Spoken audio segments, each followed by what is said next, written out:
avoir un ticket, Danny, pour voir un film. Et justement, j'ai le ticket. Dès qu'il sort d'une salle obscure, Bobo Léon dégaine son micro-baladeur et commente le film qu'il vient de voir. Je ne veux plus entendre parler de film. Ciné Parler, sur Cinéma Radio. Je suis sûr que t'adores les répliques de cinéma du genre « Fais-moi plaisir » ou « Je suis ton pire cauchemar ». Et celle-là, qu'est-ce que t'en dis? Les babiles débiles du babouin nubile. www.cinemaradio.net. Ah, tu l'attendais pas, celle-là, hein? Et sur toutes les plateformes de podcast. C'est un passeport pour un autre monde. Bonjour, bienvenue dans ce Ciné Parler. Alors aujourd'hui, bon, une fois n'est pas coutume, hein, je vais pas vous parler que d'un seul film. Je vais vous parler de deux films. Donc du coup, je suis allé voir Donbass de Sergueï Lozinsta au Méliès. Il y avait beaucoup de monde, c'était chouette, que des vieux lecteurs de Télérama. Et je suis allé voir Avant l'aurore de Nathan Nikolovic au club. Du coup, entre les deux séances, comme il pleuvait à fond, j'ai pas eu le temps de faire ma chronique. Et là, je rentre tranquille à la maison pour vous parler de ces deux films. Du coup, je vais commencer par le premier que j'ai vu. Du coup, il s'agit de Donbass. Donc le film se résume en une seconde. Il s'agit de... D'ailleurs, si vous voulez aller le voir, vous pouvez couper la chronique tout de suite. Parce que je peux vous dire que j'ai aimé, mais même si vous lisez l'affiche, vous en serez trop. Et moi, j'en savais trop sur le film avant d'aller le voir. Donc je vous conseille d'arrêter la chronique, d'aller voir le film. Et de réécouter cette chronique quand vous aurez vu le film pour savoir mon opinion un peu plus creusée. Mais j'ai adoré, déjà moi j'adore Lozinsta depuis longtemps. J'avais adoré Mayjoy, j'avais adoré Dans la brume et j'avais adoré son dernier là, Une femme douce. Mais bon, il avait toujours un petit côté provoquant, rentre dedans, jeune cinéaste, je fonce droit, qui pouvait avoir ses limites, mais que moi j'aime beaucoup parce que j'aime beaucoup le cinéma de sale gosse. Et du coup, là il s'agit un petit peu, on a l'impression qu'il veut toucher un plus grand public et que son cinéma se mondialise un peu, toute proportion gardée bien sûr, parce que il y a des scènes qui restent quand même assez trash, hein. Je veux dire, tout est relatif quoi. Voilà, et du coup Donbass, ça se passe de nos jours en Ukraine. Donc je crois que c'est en Ukraine orientale et pas en Ukraine occidentale. Donc c'est très rigolo, c'est comme dans X-Files en fait, à chaque fois qu'il y a une scène qui commence, on voit en bas écrit le lieu et l'endroit de la séquence. Et donc du coup le film, c'est exactement le mot, c'est 12 séquences dans le Donbass qui s'enchaînent. Sans obligatoirement des liens, mais ça fait vraiment trois petits chats, chapeau de paille, paillasson, somnambule, bulldozer. Du coup ça va se passer dans un checkpoint, on va voir la vie des militaires de ce checkpoint. Il y a un bus qui va passer, on va voir la vie des passagers de ce bus.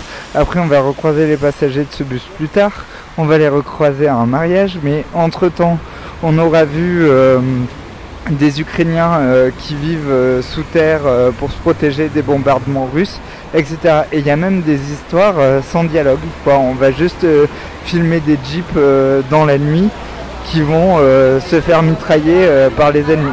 Alors comme ça avait été mon problème dans Forst, on ne sait jamais qui est de quel côté. Et en fait je pense qu'il entretient le flou, parce qu'on sait aussi il y a des motivations des personnages qui n'ont rien à voir avec la guerre, mais on n'est pas sûr de leur motivation. Et je pense que ce flou, il veut exprimer ça, le regard que les Occidentaux ont, que les gens qui vivent en France ou en Allemagne ou en Belgique ont sur la guerre des Donbass, parce que c'est une guerre qui n'est pas du tout médiatisée, autour de laquelle on entretient le flou, et pourtant il y a des gens qui meurent là-bas, et il y a des lignes de front là-bas, et il y a des indépendantistes là-bas. Bon, on imagine qu'il y a une scène où on parle des fascistes, et les fascistes seraient donc les Russes, et les gentils entre guillemets seraient les indépendantistes ukrainiens, selon le réalisateur. C'est comme ça que je l'ai compris, mais je prends des gants parce que je suis pas sûr de savoir dans quel camp étaient les autres. Notamment il y a une scène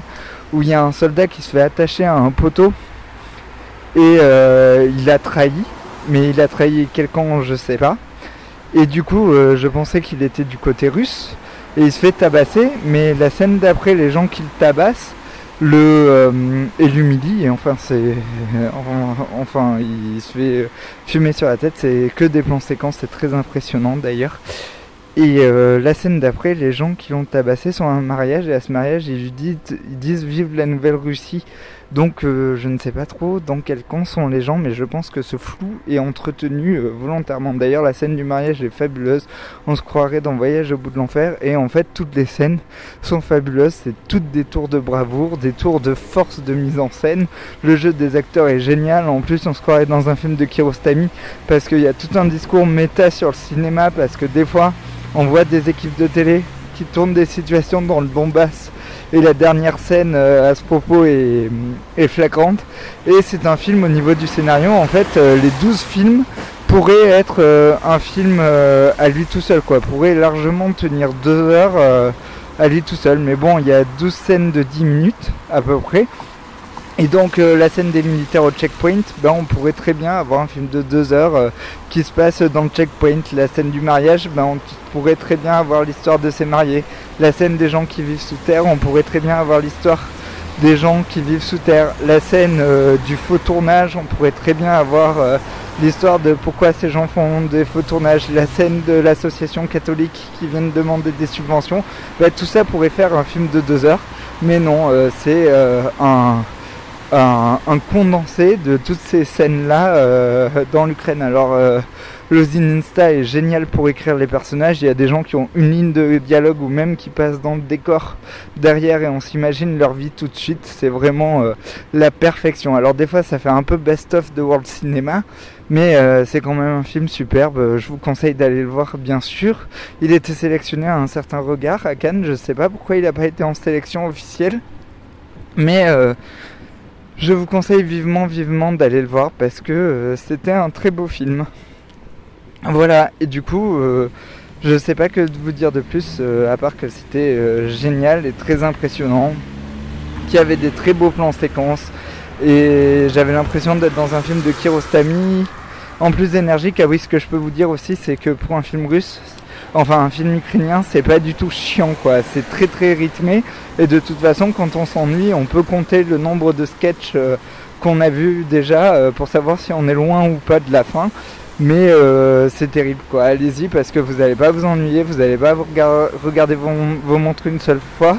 Et les enjeux entre les personnages, la manière dont ça s'articule aussi vite dans des séquences aussi brèves, c'est vraiment très très impressionnant. En fait, il m'a un peu laissé sur le cul ce film, donc voilà, je vous en fais l'éloge et j'espère que vous partagerez mon enthousiasme.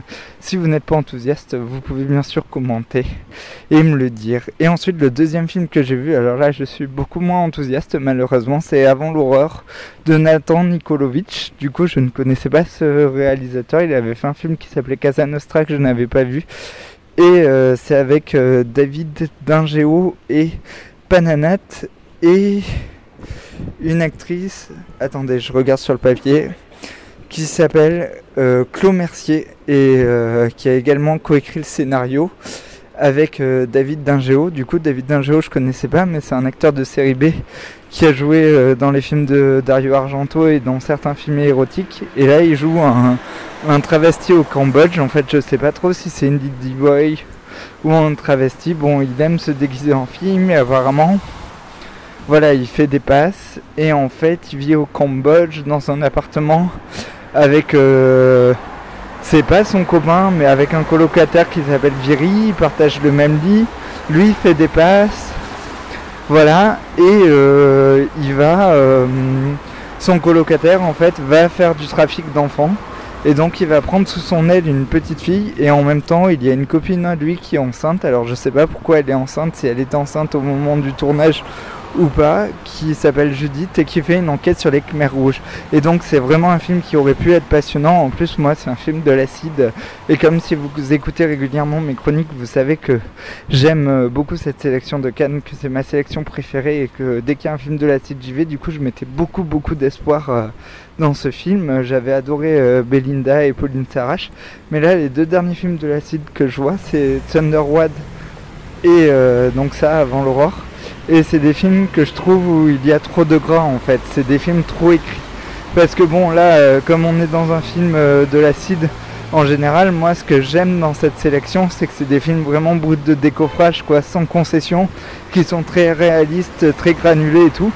Mais là, non, c'est un film qui est surécrit. Alors comme je connaissais pas les acteurs, je savais pas si c'était un vrai travesti qui vivait vraiment au Cambodge, si l'actrice qui jouait Judith c'était vraiment une dame qui travaillait pour les tribunaux internationaux et qui chassait les anciens soldats des Khmers rouges, mais apparemment non, hein, c'est vraiment très écrit. D'ailleurs, celui qui joue le copain de Miranda, donc du héros, Viri est aussi l'assistant réalisateur. Donc par contre allez-y en ayant bouffé parce qu'ils font de la bouffe thaïlandaise tout le long, ça donne faim. Mais bon déjà c'est assez glauque parce que bon ça traite du génocide des Khmers rouges, de la prostitution enfantine, de la vie des travestis à Phnom Penh. Donc déjà ça fait beaucoup de sujets et tenir tous ces sujets en 1h45, enfin pour comparer avec le film de Losing in Style on disait plus en des séquences de 12 minutes que là dans un film de 1h45 où il y a beaucoup plus de choses mais où à la fin on sait pas trop où aller. Il y a même un passage sur les trafics de pierres précieuses, alors c'est vraiment tous ces sujets là sont passionnants mais c'est l'angle dans lequel ils sont abordés, ça m'a pas plu.